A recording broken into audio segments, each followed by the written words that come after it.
नमस्कार दोस्तों, एक बार फिर से आपका स्वागत है चैनल में। ऐसा भारतीय इतिहासकारों में बहुत कम होता है कि वे किसी एक मत पर सहमत हो। उस पर भी अगर बात मुग़ल बादशाहों की हो तो ये संभावना और भी क्षीण हो जाती है। लेकिन आज जिस मुग़ल शासक की बात हो रही है उस पर लगभग 90% इतिहासकार सहमत है कि उसमें फरिश्ते के गुण थे। हुमायूं शब्द का अर्थ भाग्य होता है, यानी भाग्यशाली। बाबर ने क्या सोचकर ये नाम रखा, ये कहना कठिन है, क्योंकि हुमायूं का संपूर्ण जीवन संघर्ष और कठिनाई में ही गया। भाग्यशाली होने का मौका उसे जीवन ने कभी नहीं दिया। हुमायूं अपने पिता बाबर के 4 पुत्रों में सबसे ज्येष्ठ था, यानी सबसे बड़ा। उसके बाद कामरान, अस्करी और हिंदाल नाम के उसके छोटे भाई थे। हुमायूं का जन्म 1508 के मार्च महीने में काबुल में हुआ। बाबर की ही तरह हुमायूं भी कच्ची उम्र में ही रणक्षेत्र में उतरा। हुमायूं के संपूर्ण जीवन के बारे में हमें हुमायूं नामा से पता लगता है। ये मुग़ल बादशाह हुमायूं की बायोग्राफी थी, जिसे हुमायूं की ही छोटी बहन गुलबदन बेगम ने लिखा था। मुग़लों में ये परंपरा रही थी कि वो अपने जीवन को डॉक्यूमेंट करते थे, जैसे बाबर की बाबरनामा, हुमायूं की हुमायूंनामा, अकबर की अकबरनामा एंड सो ऑन। तो जैसा मैंने बताया, हुमायूं का जीवन बड़ा ही संघर्षपूर्ण रहा था, तो यकीनन उसे फुर्सत में बैठकर अपनी जीवनी लिखने का समय नहीं मिला। लेकिन हुमायूं के बेटे अकबर ने अपनी बुआ फूफीजान से, यानी गुलबदन बेगम से, ये इल्तिजा की कि वो अपने मरहूम पिता के बारे में थोड़ा लिखे। शायद गुलबदन बेगम ही तत्कालीन योग्य व्यक्ति थी जो हुमायूं को बेहतर ढंग से लिख सकती थी, क्योंकि अपने पिता बाबर की मृत्यु के बाद जब वो बेहद छोटी सी थी, हुमायूं ने ही उसे बड़ा किया। इसलिए वो हुमायूं को बहुत बेहतर ढंग से जानती थी। कई इतिहासकार मानते हैं कि हुमायूं ने अपने जीवन में कुछ भी ऐसा नहीं किया जिससे उसका नाम होता या मुग़ल साम्राज्य का परचम भारतीय इतिहास में और ऊंचा लहराता। भारतीय इतिहास में उसकी पहचान मात्र अकबर के पिता के नाम तक ही सीमित है। लेकिन ऐसा बिल्कुल नहीं है कि हुमायूं नाकामयाब या नालायक था। हुमायूं एक साहसी योद्धा था। अपने पिता बाबर के साथ उसने पानीपत और खानवा के युद्ध में कंधे से कंधा मिलाकर अपने साहस का परिचय दिया। लेकिन उसका जीवन अपने नाम से विपरीत ही बीता। वो हमेशा अपने आप को दुर्भाग्यपूर्ण परिस्थितियों में उलझा लेता था। विरासत में मिले मुग़ल साम्राज्य को उसने 10 साल में ही गंवा दिया। फिर 15 साल का अज्ञातवास यानी निर्वासन में दर-बदर की ठोकरें खाई, और जब वापस दिल्ली की सत्ता में लौटकर बादशाह बना तो महज 6 महीने में ही उसकी मृत्यु हो गई। भाग्यशाली हुमायूं हमेशा दुर्भाग्यवान ही रहा। 26 दिसंबर 1530 को बाबर की मृत्यु हुई और 30 दिसंबर 1530 को ही, यानी 4 दिन में ही हुमायूं का राज्याभिषेक किया गया। लेकिन इन 4 दिनों में हुमायूं को गद्दी से दूर रखने की पूरी कोशिश की गई। बाबर के प्रधानमंत्री निज़ामुद्दीन अली मोहम्मद खलीफा और बाबर के बहनोई मेहंदी ख्वाजा ने षड्यंत्र रचा कि हुमायूं इस लायक नहीं है कि वो 23 साल की उम्र में ही इतने बड़े साम्राज्य पर शासन कर सके। इसके लिए एक अनुभवी और काबिल शख्सियत की ज़रूरत है, जो खलीफा को ख्वाजा में दिखाई देती। लेकिन 4 दिन के ही भीतर बाबर के बहनोई ने रंग दिखाना शुरू किया और खलीफा के खिलाफ बरगलाने लगा, जिसे सुनकर खलीफा ने हुमायूं के पक्ष में जाना ही बेहतर समझा। और 30 दिसंबर 1530 को हुमायूं हुकूमत मुगलिया का बादशाह बना। बादशाह का तख्त हुमायूं के लिए कांटों की सेज बन गया। बाबर ने जो मुग़ल साम्राज्य हुमायूं के लिए छोड़ा, उसमें पंजाब, मुल्तान, अवध, बिहार, ग्वालियर से लेकर मध्य एशिया के बल्ख, कुंदुज और बदख्शां का प्रांत शामिल था। ये 1530 का समय था, यानी पानीपत के युद्ध को हुए अभी सिर्फ 4 साल ही हुए थे। इसलिए भारतीय जनता अभी भी मुग़लों को विदेशी लुटेरे ही मानती थी। इन 4 सालों में ना ही बाबर ने भारत की जनता के लिए कुछ किया और ना ही हुमायूं ने भारतीयों के दिल में जगह बनाने का कोई भरकस प्रयास किया। जहाँ तक बात इस 23 साल के बादशाह की सेना की है तो वो भी मिलीजुली ही थी, जिसमें उज़्बेक, अफ़गान, फारसी और भारत के सैनिक थे। अपने अनुभवहीन होने के अलावा भी हुमायूं के सामने कई दिक्कतें थीं। बाबर ने पानीपत और घाघरा में अफ़गानों को हरा तो दिया, लेकिन उनका संपूर्ण विनाश नहीं किया, जिसकी वजह से ये पूरे उत्तर भारत में फैल चुके थे और मौके की ताक में थे कि कब दिल्ली के तख्त को वापस हथिया ले। इनमें से ज़्यादातर की अगुवाई मोहम्मद लोदी कर रहा था, जो अपने भाई इब्राहिम लोदी की पानीपत में हुई मौत के बाद अपनी पुश्तैनी गद्दी वापस पाना चाहता था। इधर पूर्व की तरफ शेर खान भी अपने अफ़गानी सैनिकों के साथ दिल्ली का ख्वाब देख रहा था। ये वही शेर खान है जिसने चौसा की लड़ाई के बाद खुद को शाह की उपाधि से नवाजा और खुद शेर शाह सूरी बना। उधर गुजरात और मालवा में बहादुर शाह भी दिल्ली पर आक्रमण करने की फिराक में बैठा था। ऐसे में बाबर की मौत इन सब के लिए सुनहरा मौका लेके आई। इन सब के अलावा हुमायूं को अंदरूनी दुश्मनों से भी लड़ना था, जिसमें दरबार के वो लोग थे जो उसके रिश्तेदार थे और ख़ुद को मिर्ज़ा कहते थे, और साथ ही बादशाह की गद्दी पर भी तिरछी नज़र रखते थे, जिनमें से एक का वर्णन तो मैंने पहले ही किया है, मेहंदी ख्वाजा के रूप में। इनके अलावा उसके सगे 3 भाई भी जल्द ही उसे धोखा देने वाले थे।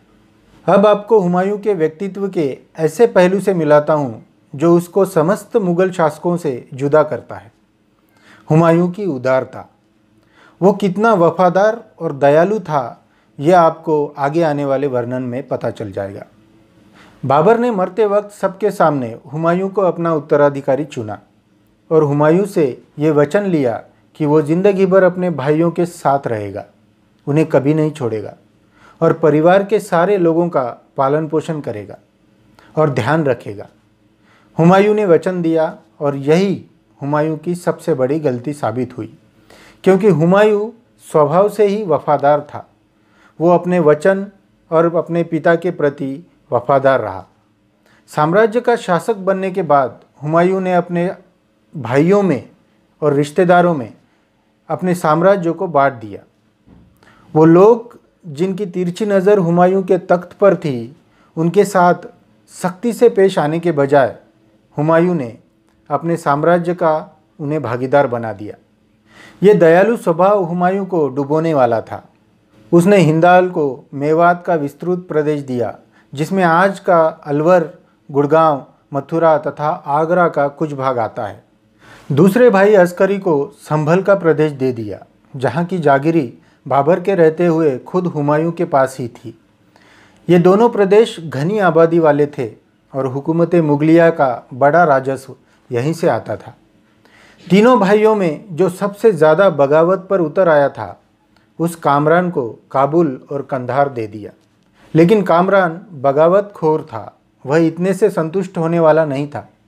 वह एक बड़ी सेना लेकर हुमायूं को बधाई देने के लिए आया। कुछ दिन दरबार में रहकर उसने काफ़ी अमीरों और सरदारों को अपने पक्ष में कर लिया और जाते जाते पंजाब का प्रदेश उसने ज़बरदस्ती अपने नाम कर लिया। कोई दूसरा बादशाह होता तो यकीनन इस गुस्ताखी के लिए अपने भाई कामरान से जंग ज़रूर लड़ता या उसका सिर कलम करवाता, लेकिन हुमायूं ठहरा दरियादिल। उसने कामरान के खिलाफ कोई कार्रवाई नहीं की, उल्टा पंजाब उसे दे दिया। लेकिन इसका असर ये हुआ कि दिल्ली से पंजाब द्वारा जाने वाला काबुल का रास्ता अब कामरान के आधिपत्य में आ गया, जिसका परिणाम ये हुआ कि मुग़ल सेना में ज़्यादातर भर्ती किए जाने वाले अफ़गान, तुर्क, मंगोल या उज़्बेकी सैनिक हुमायूं तक नहीं पहुंच सकते थे, जिसकी वजह से हुमायूं की सेना कम और दुर्बल हो गई। लेकिन हुमायूं में दूरदृष्टिता नहीं थी। वो आगे की नहीं सोच सकता था। वो चाहता तो कामरान पर हमला कर एक साथ इन सारी परेशानियों से निजात पा सकता था, लेकिन जैसा मैंने पहले ही कहा, वो अपने आप को दुर्भाग्यपूर्ण परिस्थितियों में उलझा लेता था। इतिहासकार लेनपुल के मुताबिक हुमायूं दयालु होने के साथ ही आलसी भी था।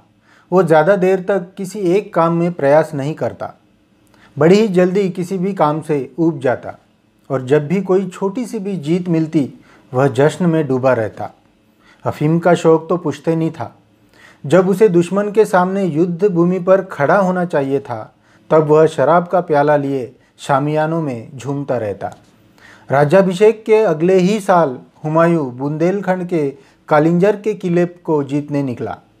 उसने सिर्फ एक किले को जीतने में कई महीने लगा दिए और अंत में दोनों ने संधि की और किले के राजा ने धनराशि दी और हुमायूं वहां से निकल गया।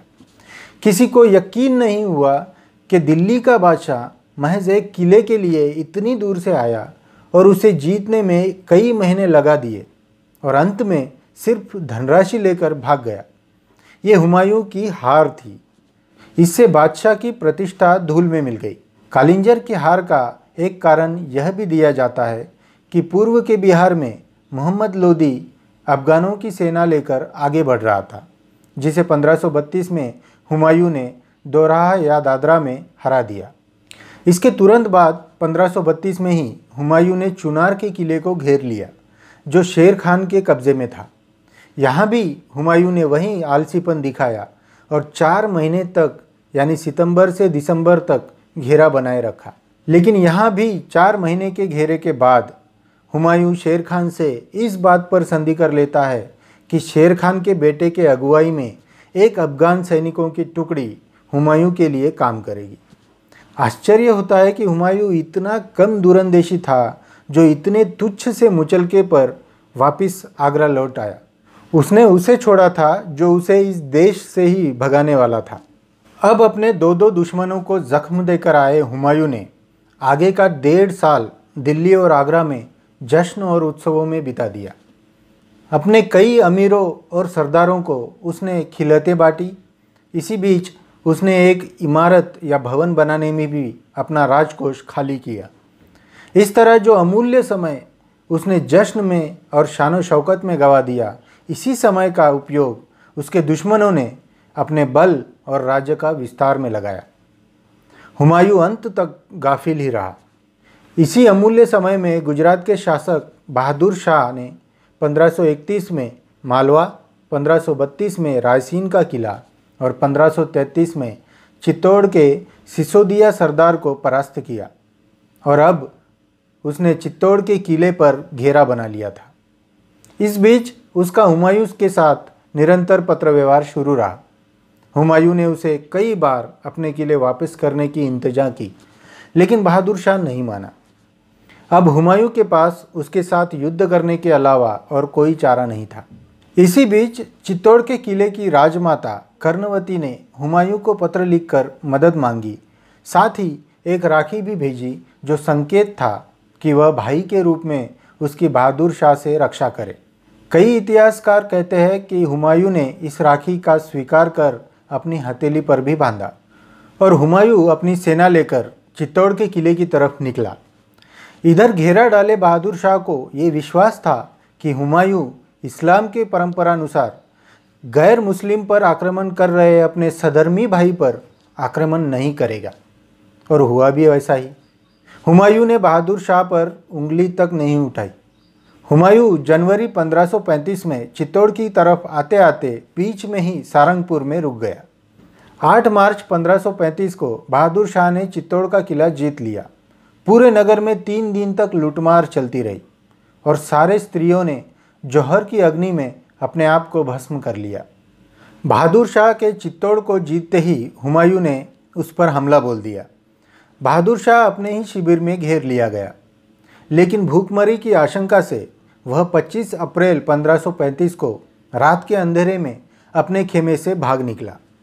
पहले उसने मांडू में शरण ली।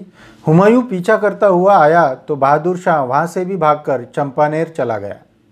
हुमायूं वहाँ भी आधमका।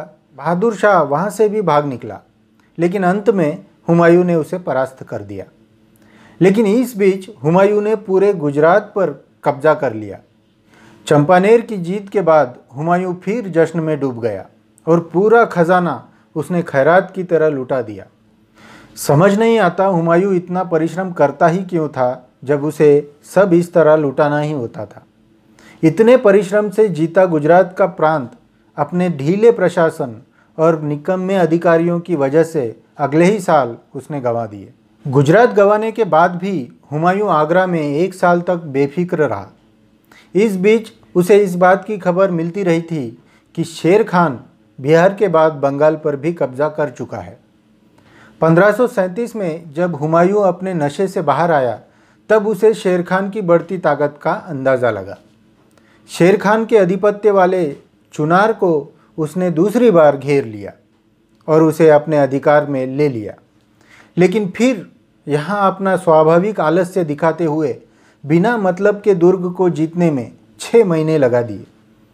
उसके बाद वो बनारस की तरफ निकल गया, जहाँ पर फिर बहुत सारा समय गंवा दिया। इस दौरान वो शेर खान के साथ पत्र व्यवहार करता रहा। शेर खान अभी युद्ध करने के सूरत में नहीं था, इसलिए वार्षिक 10 लाख रुपए देने की संधि की शर्तों पर भी वो राज़ी हो गया। लेकिन हुमायूं के ठोस निर्णय ना ले पाने का स्वभाव यहाँ भी आड़ आया। उसने कोई जवाब नहीं दिया और बंगाल को जीतने का मन बना लिया। हुमायूं तेलियागढ़ी होता हुआ 15 अगस्त 1538 को गौड़ में पहुंचा। जब वो वहां पहुंचा, तब तक शेर खान ने वहां का खजाना रोहतास रवाना कर दिया और अब हुमायूं के लिए एक वीरान और उजड़ी जगह छोड़ दी। वहां की सड़क लाशों से भरी हुई थी, लेकिन हुमायूं को यहाँ क्या अच्छा लगा पता नहीं। उसने यहाँ 8 महीने व्यर्थ में बिता दिए। हुमायूं ने इस जगह को नाम दिया जन्नताबाद। इन 8 महीनों में वो ये भूल गया कि वो यहाँ युद्ध करने के लिए आया था। दिल्ली और आगरा से उसका कोई संपर्क न रहा, क्योंकि शेर खान ने सारे संपर्क के रास्ते तोड़ दिए। आगरा और गौड़ के बीच तिरहुत में हुमायूं ने अपने छोटे भाई हिंदाल को नियुक्त किया था, लेकिन शेर खान का हुमायूं पर कसता शिकंजा देख हिंदाल बिहार से भागकर आगरा चला गया। जब हुमायूं ने अपने आप को चौतरफा घिरा पाया, तो उसने आगरा वापस जाने में ही अपनी भलाई समझी, क्योंकि वहाँ हिंदाल भी अपने आप को राजा घोषित कर चुका था। हुमायूं ने 5000 सैनिक देकर गौड़ की रक्षा का भार कुली बेग पर सौंप दिया और वो मार्च 1539 में आगरा रवाना हुआ। हुमायूं ने अपनी सेना को 2 टुकड़ियों में बांटा। एक का नेतृत्व उसका भाई अस्करी कर रहा था, तो दूसरी टुकड़ी का नेतृत्व खुद हुमायूं। आगरा जाने के लिए जो रास्ता हुमायूं ने चुना, वो दक्षिणी बिहार से होकर जाता था, जो शेर खान के आधिपत्य में था। हुमायूं जैसे ही कर्मनासा नदी के पास स्थित चौसा में पहुंचा, तब उसे खबर मिली कि शेर खान पास ही में फौज लिए खड़ा है। इतने दिनों के लंबे प्रवास के बाद उसके सैनिक थक चुके थे, कुछ बीमार हो गए थे। ऐसे में बहुत से सैनिकों ने हुमायूं का साथ छोड़ निकल जाना ही बेहतर समझा। उधर शेर खान ने सारी सड़कों पर नाकाबंदी कर दी। अब युद्ध के अलावा और कोई चारा नहीं था। अप्रैल से लेकर 26 जून तक दोनों सेना 3 महीने एक दूसरे के सामने खड़ी रही, लेकिन किसी ने आक्रमण नहीं किया। शेर खान तो वैसे भी इस विलंब से खुश था, क्योंकि जल्द ही बारिश का मौसम आने वाला था, जिससे पहले से थकी हुई मुगल सेना को और मुसीबत हो सकती थी। बारिश शुरू हुई और जैसे कि अनुमान था, हुमायूं की सेना निचले क्षेत्र में होने की वजह से बारिश के पानी में अस्तव्यस्त हो गई। तभी 25 जून 1539 को शेर खान ने पास के ही आदिवासी योद्धा चेरों पर आक्रमण करने का बहाना बनाकर अपनी सेना उधर भेजी। मुगल सेना उन्हें जाता हुआ देखकर बेफिक्र हो गई और इसी रात 2 बजे के करीब शेर खान की सेना वापस लौटी और सोती और आराम करती हुई बेखबर मुगल सेना पर अचानक टूट पड़ी।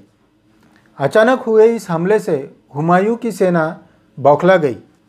कुछ समझ आता इससे पहले ही हुमायूं की आधी सेना भाग खड़ी हुई थी। हुमायूं की शोर से जब नींद टूटी, तो वो अपनी सेना को इकट्ठा करने में लग गया, लेकिन फिलहाल खुद को बचाना बेहद ज़रूरी था। इसलिए हुमायूं के वफादारों ने उसे वहाँ से निकाला। बचते बचाते गंगा नदी तक आ पहुँचे। वहाँ निज़ाम नाम के एक भिश्ती यानी कहार की डोंगी में बैठकर जैसे तैसे उसने अपनी जान बचा ली। उधर घटनास्थल पर करीब 8000 मुगल सैनिक मार दिए गए। हरम की कई महिलाओं को बंदी बनाया गया। हुमायूं की रानियां या तो डूब गई या मारी गई, लेकिन उसकी रानी बेगा बेगम का किस्सा सुनाया जाता है। कि शेर खान ने उसे बंदी बनाने के बाद उसे सही सलामत हुमायूं के पास आगरा भेज दिया। हुमायूं अपने कुछ साथीदारों के साथ आगरा भाग आया था। आते ही उसने अपने भाइयों को विचार मंथन करने के लिए बुलावा भेजा।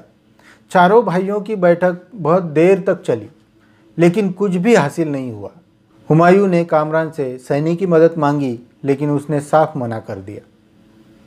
इधर चौसा की जीत के बाद शेर खान का आत्मविश्वास 7वें आसमान पर था। उसने शाह की उपाधि ग्रहण की और अब वो शेर शाह सूरी बना। उसने अब एक शक्तिशाली सेना बना ली थी और अब वो आगरा की तरफ कूच कर दिया।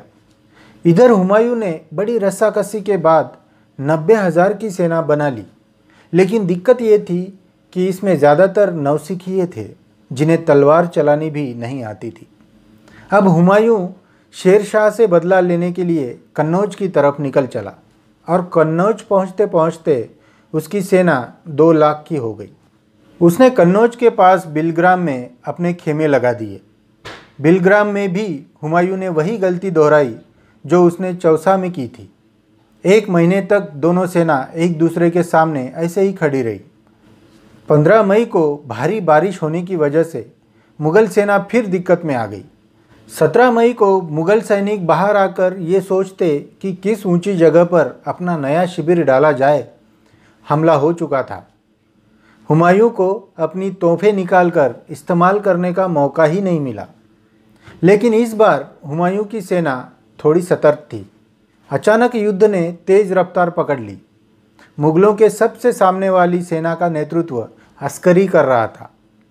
इतना भीषण हमला देख अस्करी युद्ध मैदान से भाग खड़ा हुआ। जिन्हें युद्ध का अनुभव नहीं था वो रंगरूट तो कब के भाग खड़े हुए थे। हुमायूं ने सैनिकों को रोकने की कोशिश तो की, लेकिन थोड़ी ही देर बाद उसे खुद भी भागना पड़ा। इस युद्ध में शेरशाह द्वारा आक्रमण इतना तेज था कि बंदूक की एक गोली चलाने तक का समय हुमायूं को नहीं मिला। गोला बारूद तो बहुत दूर की बात थी। चौसा की ही तरह हुमायूं के कई सैनिक पीछे भागते हुए नदी में डूब गए। यहाँ भी हुमायूं ने जैसे तैसे अपनी जान बचा ली। लेकिन भागते हुमायूं पर मैनपुरी ज़िले के भोगांव में भी लोगों ने पथराव किया, भगा भगा कर दौड़ाया। लेकिन जैसे तैसे हुमायूं कुछ साथियों के साथ अपनी जान बचाकर आगरा पहुंच ही गया। लेकिन आगरा में ज़्यादा देर तक रहना खतरे से खाली नहीं था, क्योंकि शेर शाह उसका पीछा करते हुए आ ही रहा था। दोस्तों, आज की वीडियो में बस इतना ही। अगले वीडियो में देखेंगे कि हुमायूं को शेरशाह सूरी ने कैसे भारत से ही भगा दिया और 15 साल दर बदर की ठोकरें खाकर हुमायूं ने किस तरह वापस अपनी गद्दी प्राप्त की। लेकिन बदकिस्मत हुमायूं की उसके 6 महीने के बाद ही मृत्यु हो गई। अगले वीडियो में मिलते हैं।